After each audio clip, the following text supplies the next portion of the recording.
Estamos aqui com Elias Miguel. Elias Miguel é um técnico especialista em segurança cibernética, análise de sistemas. Quero dar uma boa tarde, muito boa tarde, Elias. Boa tarde a todos que estão nos assistindo. É um prazer estar aqui novamente com vocês. Falando desse tema muito especial, né, que é a questão de segurança da informação. Os seus filhos, o seu conteúdo na internet tem que ter segurança. E você está ciente como é que funciona, como é que você vai lidar com essas situações. Cabucona, você que é um especialista em segurança do dia a dia, a segurança física, hoje esse crime de crime cibernético virou uma verdadeira febre, né, Cabucona? Olha, eu acho ainda que o Estado, o Brasil, está pecando demais, porque já tinha que ter. Eu sei que já tem uma delegacia especializada em crimes cibernéticos, mas ainda está correndo muito atrás do desejado. Por quê? O crime cibernético hoje é um dos crimes mais difíceis de se combater, porque é feito por pessoas inteligentíssimas, os hackers e outras pessoas desse ramo da internet. Então, por isso que eu falo, não é falando a grosso modo, aqui está o especialista nosso hoje, então ele vai explicar como se combate, mas isso já teria que ter vários agentes para investigar muitos crimes que se acontecem hoje, tipo aqueles vídeos que nós estávamos falando, que estão postando e não consegue, só se consegue descobrir se o cara coloca o rosto. Então eu acho que deva ter alguma coisa para você puxar. Como outro crime muito cometido na internet, que é a pedofilia, entendeu? Vendas de documentos, falsificações via internet, que a internet é uma coisa boa, mas ela também é como um remédio, ela vem para sarar, mas para matar também, entendeu? Então é isso aí, o especialista hoje está aí sobre crime da internet, segurança da internet, é tudo para ele que vai nos orientar e falar. É com você, garoto. Então, Cona, é interessante essa questão mesmo, porque realmente está acontecendo muito isso hoje. O Brasil hoje, ele peca em relação a essa questão de uma equipe para fazer pesquisa, para estar fazendo análise, fazer rastreabilidade de crimes cibernéticos, mas existe ferramentas sim, acho que falta estrutura e dedicar mais a questão de cumprir a lei, entendeu? Existe lei para isso, é possível você conseguir rastrear vídeos, você conseguir rastrear fotos que é postada na internet. O Google, que é um sistema muito forte na internet hoje, ele oferece essas opções, só que ele prende muito, entendeu? Por causa da lei deles, tem a questão de a regra que eles usam interna lá. Então, assim, o Brasil tem que ter uma lei que coloque em cima disso e obrigue essas empresas a passar informações para estar conseguindo rastrear quem é esses criminosos que fazem esse tipo de coisa na internet. Que é possível hoje, existe ferramenta, só que não existe pessoas e a equipe para poder fazer isso hoje. Elias, nesse momento tem muitas mães que estão sentadas, almoçando, os pais comemorando essa Sexta-feira Santa, que é um momento de reflexão, e dentro do quarto tem o seu filho que está ligado no mundo virtual. Aí eu quero te fazer uma pergunta. Quais são os perigos que a internet oferece, não só às crianças, mas também às pessoas adultas, porque se vê muito caso de mulher que cai no conto do Boa Noite Cinderela, do Príncipe Encantado. Qual que seria a sua orientação? É interessante essa parte aí, porque não é só criança, é pessoas também. Já ouvi situações aí de homens ter relacionamentos virtuais com mulheres, depois passa a perna nela, entendeu? Roubam. E a internet, ela tá ligada no mundo inteiro, então você tá vulnerável a tudo. Vamos falar um pouco sobre a questão das crianças. Você tá ali na sala de casa, a criança está usando o celular, você não tem a mínima ideia do que ela está utilizando, o que ela está acessando, e quando a criança já está com o tempo utilizando, ela já está espertinha já, você vai olhar, ela fecha. Existe hoje N aplicativos de controle parental, que você consegue controlar o que a criança acessa, o que a criança vê, o horário que ela vai utilizar, o tipo de mensagem que ela está enviando, que ela está recebendo. Até conversa no WhatsApp você consegue monitorar, entendeu? Então assim, se você pesquisar hoje no Google, ou então pesquisa no Google Play, sobre controle parental, você vai encontrar N aplicativos que oferecem esse tipo de controle. é extremamente importante um pai, uma mãe ter o controle do que o filho acessa, do que o filho vê, entendeu? E esse controle parental, ele não tem somente a questão de controle, de acesso, de web, de WhatsApp. Você também consegue rastrear seu filho. Se acontecer alguma coisa na escola, saiu, não conseguiu descobrir quem foi que buscou, ou então você quer saber se ele está na escola mesmo, existe forma de você rastrear via GPS, onde é que a criança está, onde é que a pessoa está, com facilidade, por causa do smartphone. E essa tecnologia está implementada. É difícil você ter a ferramenta, né? A ferramenta está aí, muitas pessoas não usam. É gratuita, tem muita ferramenta gratuita. A última vez que eu vim aqui, Laerte, eu citei um pouco dessa situação, que os pais, eles têm que cadastrar uma conta no Gmail, abrir uma conta lá Gmail e vincular ao celular. Hoje em dia, quando você tem um celular Android, o Android ele é da Google, ele necessita você ter uma conta do Gmail. Quando um pai cria uma conta do Gmail, ele tem todo o controle. Você não imagina o controle que você tem sobre o celular do seu filho. Com a senha do Gmail que você colocou no celular do seu filho, você consegue localizar ele, você consegue ver as conversas dele, tudo através de uma ferramenta que tem no próprio Google. É um pouco escondido, mas existe essa ferramenta no Google, tá? Que você consegue rastrear, você consegue ver todo o caminho que ele fez durante o mês passado, ano passado. Se você, ano passado, tal dia eu quero ver meu filho se estava na escola nesse horário, por onde que ele foi, tal horário, você consegue rastrear. Você não sabe a potência e a ferramenta que você tem na mão para você estar controlando esse tipo de coisa. E assim, a polícia, ela faz o que ela pode. E eu acho que os pais têm que fazer o que eles podem também dentro de casa para cuidar dos seus filhos. Que explicação belíssima, importantíssima a você, pai, a você, mãe, que está nos assistindo. E eu queria uma outra pergunta. Esse programa é um programa da gente, né, Cabucona? Sim. E, por exemplo, tem casos onde o marido, a mulher, né, ambos gostam de fazer aquelas coisinhas nada correta. Aí eu queria perguntar para você, qual é a forma de controlar o uso do celular e do tablet? Principalmente na questão, estou brincando um pouco para descontrair a questão do marido, da mulher, mas principalmente a questão dos filhos. Filhos pré-adolescentes, filhos adolescentes, Cabucona, que muitas vezes eles estão em caminhos nada convencionais, nada correto, e através desse aplicativo, dessa forma, do pai ou a mãe puder controlar, porque hoje não se pode mais ter aquele controle de forma tão exigente, que a lei não permite. Mas o pai pode arrumar ferramentas para tentar, ao menos, evitar coisas piores dos seus filhos. Com certeza. É engraçado essa questão de você falar, cuidar do marido, da mulher. Realmente, muita gente usa essas ferramentas para ver o que o marido está fazendo, ver o que a esposa está fazendo. Isso é antiético, entendeu? Isso não é certo fazer. Mas muita gente usa para esse lado. E tem gente que até mesmo usa para poder pegar informação do seu aparelho.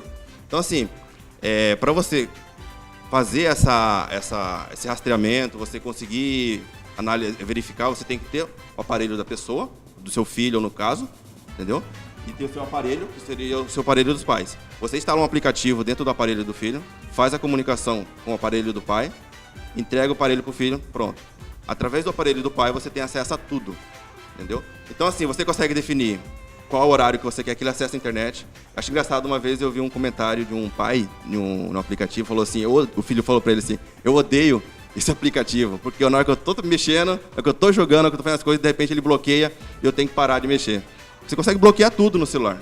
Então, assim, tá na hora de estudar, o celular bloqueia automático. Tá na hora da escola, o celular bloqueia automático. Libera automático, entendeu? Você consegue rastrear envio de foto. Às vezes tem pedófilo, normalmente eles solicitam fotos nuas da criança nesse período até eles conseguirem estar encontrando com a criança. Então você consegue identificar se a criança está mandando esse tipo de foto, se ela está vendo. Você consegue bloquear site pornográfico. Existem classificações para site hoje. E esses aplicativos, você fala assim, eu não quero que meu filho acesse site acima de menor de 18 anos, por exemplo. Você não consegue acessar nenhum tipo de site pornográfico, entendeu? YouTube. YouTube é uma coisa pessoal minha que eu acho que não é necessário você dar acesso para a criança. Entendeu? A criança não devia ter acesso. Para que ela vai fazer no YouTube? Assistir desenho. É o que mais fazem, né? Mas existem aplicativos que é só para desenho. Um aplicativo Play Kids, por exemplo, ele só passa desenho para criança. Não precisa, não tem outros tipos de vídeo. Entendeu? YouTube você acha todo tipo de vídeo. Você acha todo tipo de vídeo lá dentro. E quando você entrega o celular para uma criança e ela tem acesso ao YouTube, ela pode ter acesso também a esse tipo de vídeo. É só ela escrever ou então ela falar. Tem uma criança que ela não sabe escrever, mas ela aperta lá o microfonezinho lá e fala o que ela quer. O próprio YouTube acha o áudio, o vídeo para ela. Então, assim, existem aplicativos para criança. Eu acho que os pais têm que pesquisar, tá? Procura por aplicativos de controle parental, que é o mais padrão para utilização. Procure os melhores, que você dá uma lida lá na especificação. E a maioria é gratuita. Cabo Cona. Eu ia perguntar para você por que geralmente gerou até protesto do Brasil inteiro quando um ou dois juízes suspendeu o Zap. E o que nós notamos? Que o Zap era uma caixinha blindada. E hoje o criminoso, ele não está mais nem falando por telefone, é via Zap. Por causa das mensagens são criptografadas, né? Teria que ter leis mais específicas ou é da empresa que é dona desse direito que não quer abrir mesmo? Então, existe lei de privacidade dentro do WhatsApp, que é aquele negócio. Ele fala comunicação de ponta a ponta. Eu falo com você, você fala comigo. Não existe um meio termo no metade do caminho, não guarda, entendeu? Ele não guarda a informação. Então, assim, esse é o que o pessoal do WhatsApp fala. E muita gente reclamou realmente, porque as pessoas precisam ter acesso a...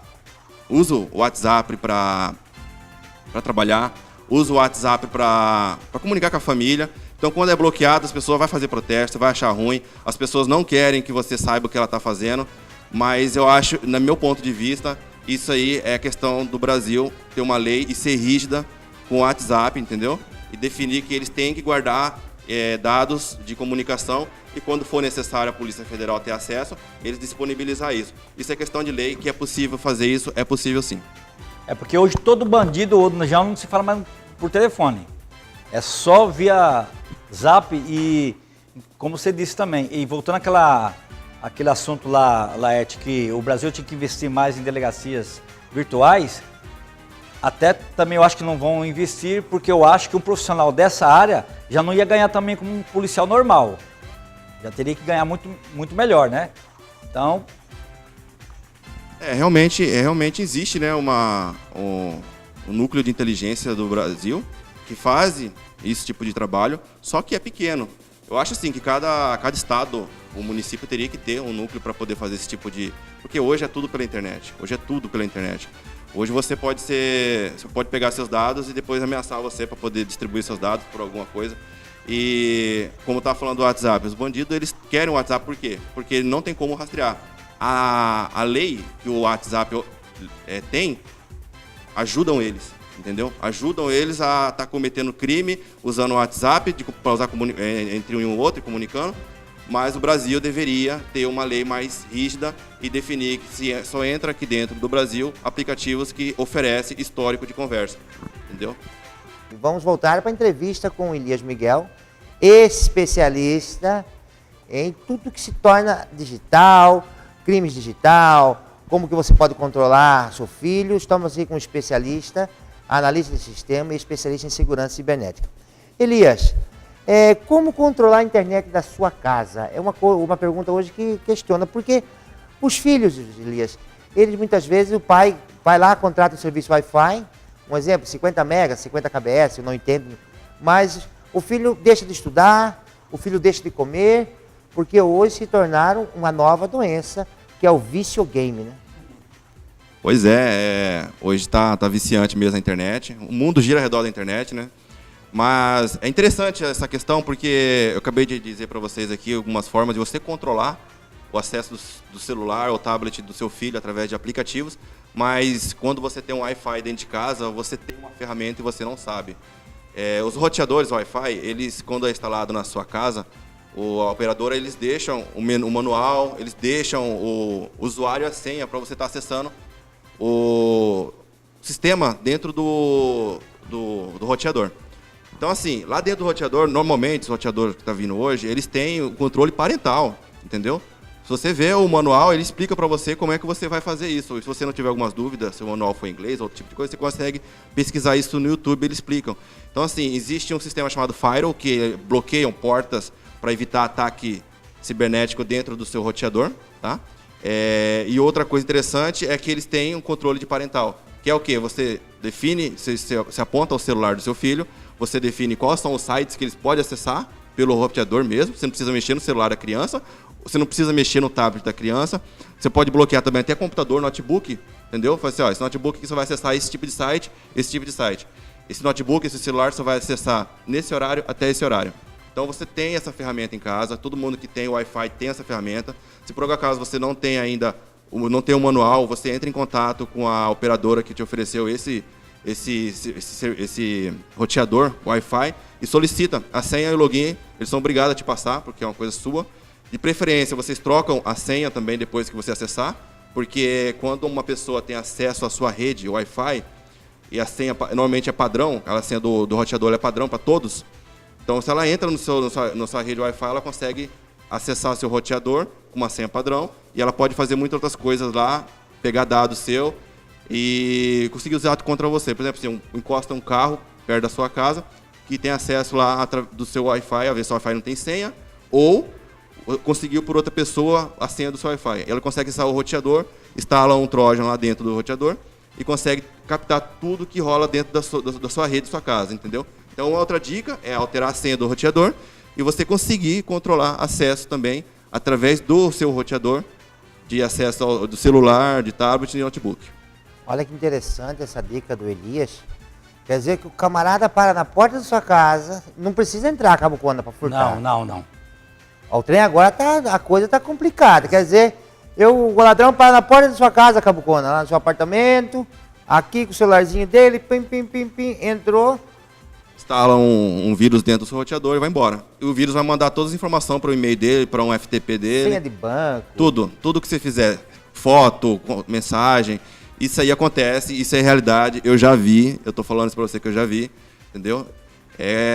Não é, assim, as pessoas não tem muito falar sobre isso, porque é difícil um hacker atacar uma pessoa. O hacker quer atacar uma empresa, o hacker quer atacar uma coisa que realmente dá lucro para ele, um banco, entendeu? Mas se ele conhece a pessoa, sabe que a pessoa tem dinheiro, sabe que faz controle, eles podem fazer isso com facilidade, porque a casa ela é muito vulnerável. As senhas são muito padrões, entendeu?